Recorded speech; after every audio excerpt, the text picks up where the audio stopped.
Bonjour et bienvenue sur l'émission Un cas par Karim.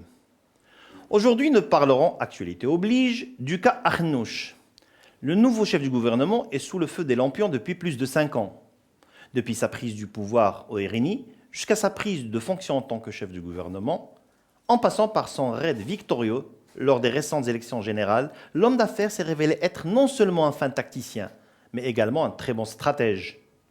Mélange d'entêtement et de séduction, répugnant aux conflits inutiles et méprisant les basses disputes, patient, intelligent et surtout travailleur acharné, Aziz Arnouch a conduit son camp politique à un succès électoral retentissant et en constituant une alternative crédible aux islamistes du PJD, empêtrés dans leurs multiples contradictions. Islamistes avec qui il a siégé au gouvernement pendant une dizaine d'années, les observant de près et décortiquant leurs moindres failles.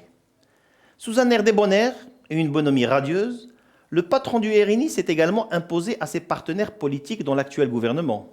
Sans esclandre, ni éclat de voix, en tant que chef du gouvernement, il a su constituer une équipe inédite, détonnante et très fraîche.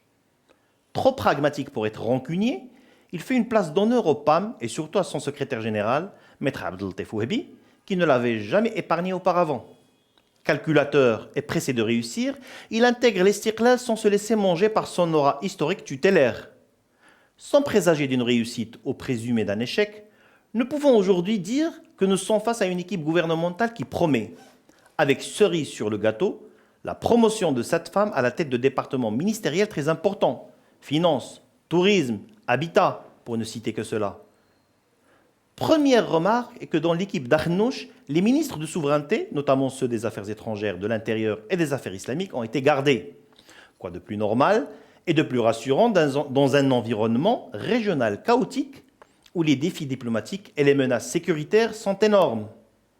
Le chef du gouvernement s'est doté également d'un bouclier politique, en prenant avec lui les patrons des deux formations politiques alliées. Une manière d'impliquer totalement le Istiqlal et le PAM et d'en finir avec le syndrome désagréable de l'opposant endimanché que nous avons vécu lors des 2 derniers gouvernements. Mais la plus belle surprise, c'est l'absence des politiciens hâbleurs. Ces politiciens, habitués à servir à l'opinion publique un discours de circonstance, désuet et sans consistance. La grande majorité des profils de la nouvelle équipe sont surdiplômés, anglophiles et expérimentés. Le darwinisme politique dans les partis de la coalition gouvernementale, où celui qui parlait le plus fort l'emportait souvent, généralement, sur celui qui réfléchissait le mieux, semble en déclin.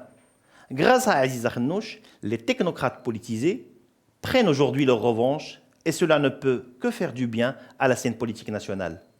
Donc, théoriquement, je dis bien théoriquement, le nouveau gouvernement part sur de bonnes bases, suscitant beaucoup d'espoir. Et justement, c'est là où le danger guette. Décevoir les électeurs et ne pas honorer les promesses électorales. Le désenchantement n'est jamais loin.